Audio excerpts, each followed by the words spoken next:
Il marchio e il segno. Un caro saluto e benvenuti, ben arrivati, bentornati su Canal 104 Plus. Quanto segue è la traduzione di una pagina dal sito Philadelphia Chiesa di Dio di Wick Herma del novembre 2013. La scelta della traduzione scaturisce dal video precedente, La verità del sabato, meglio l'inganno della domenica, rivolto ai cristiani e non solo. Il video ha avviato sterili commenti che ho cancellato volutamente. Chi crede non vede. Non devo convincere nessuno e nessuno è obbligato ad accettare né seguire quello che espongo. Non mi interessa il numero degli iscritti. Desidero scardinare l'intollerante ignoranza estesa come gramigna nelle menti dei credenti grazie ai poteri, gerarchia ecclesiastica e presunti suoi nemici, che a nostra insaputa vanno a braccetto da secoli per tenerci sottomessi con la paura. Per inciso, non credo in nessuna religione ideata dall'uomo, né tantomeno in alcun Dio ideato dall'uomo. Nella vita terrena siamo ospiti su questo regno piano per realizzare ognuno il proprio percorso, ma non possiamo conoscere né il creatore né come funziona il creato. Tutto ciò che hanno inseminato e stanno inseminando nelle nostre menti è opera di entità materiali, non spirituali. Nella descrizione trovate il link dell'articolo di cui vi traduco solo la prima parte. La Bibbia descrive un marchio che sarà la chiave per l'esistenza fisica di un uomo nel prossimo futuro come lo è stato in passato, ma parla anche di un altro marchio contrastante che è essenziale per la nostra sopravvivenza spirituale. Quanto bene capisci l'impatto di questi marchi su di te?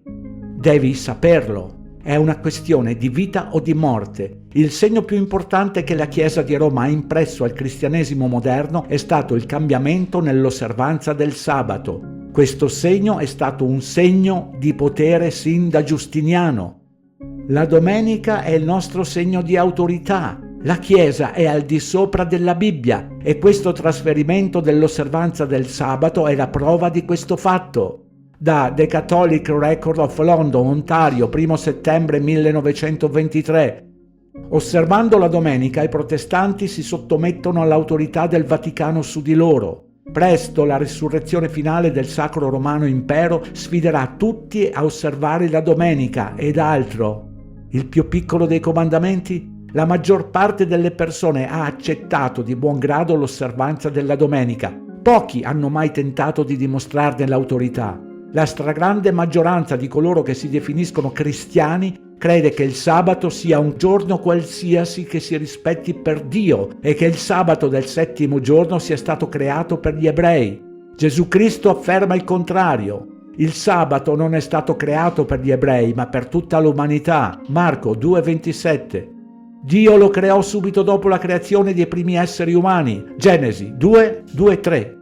I discendenti di Giuda, gli ebrei, non esistevano fino a millenni dopo, ma il giorno in cui adoriamo Dio fa qualche differenza? Gli uomini dicono di no, ma Dio dice di sì. Dopo una settimana di creazione, Dio si riposò da tutta la sua opera. Così facendo, Dio separò quel giorno della settimana da tutti gli altri e pose una benedizione speciale sul sabato. Il mondo ha rifiutato il suo significato speciale. Saremmo tutti messi alla prova su questo particolare comando. Nessuno che ascolta questo articolo può permettersi di essere indifferente alla santificazione di questo giorno. Se non osserviamo il sabato come Dio intende, non potremo mai trarne beneficio come Dio desidera. Ancora più importante, potremmo preparare le nostre menti al compromesso e all'accettazione del marchio della bestia, il segno di Dio. Dopo aver liberato Israele dalla schiavitù egiziana, Dio gli ricordò questo comandamento preesistente, Esodo 28. Il sabato era sacro sin dai tempi di Adamo ed Eva, ma l'uomo lo aveva calpestato. La punizione per aver infranto questo comandamento era la morte, Esodo 31,15. Dobbiamo osservare il sabato, Deuteronomio 5,12, che significa custodire, proteggere o badare a, essere circospetti, segnare o osservare. Dio fece del sabato un patto perpetuo e lo stabilì come un segno fra me e i figli di Israele per sempre. Esodo 31, 16, 17.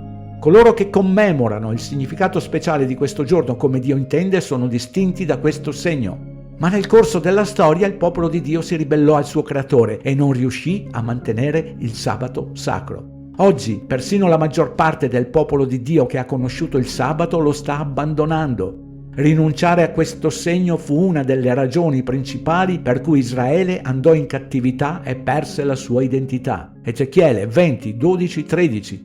Questo è un serio avvertimento e accusa per chiunque è a conoscenza di questo comandamento, ma non gli dà la giusta attenzione e il dovuto rispetto. Liberati dal male, da solo, da sola, perché nessuno verrà a farlo per te.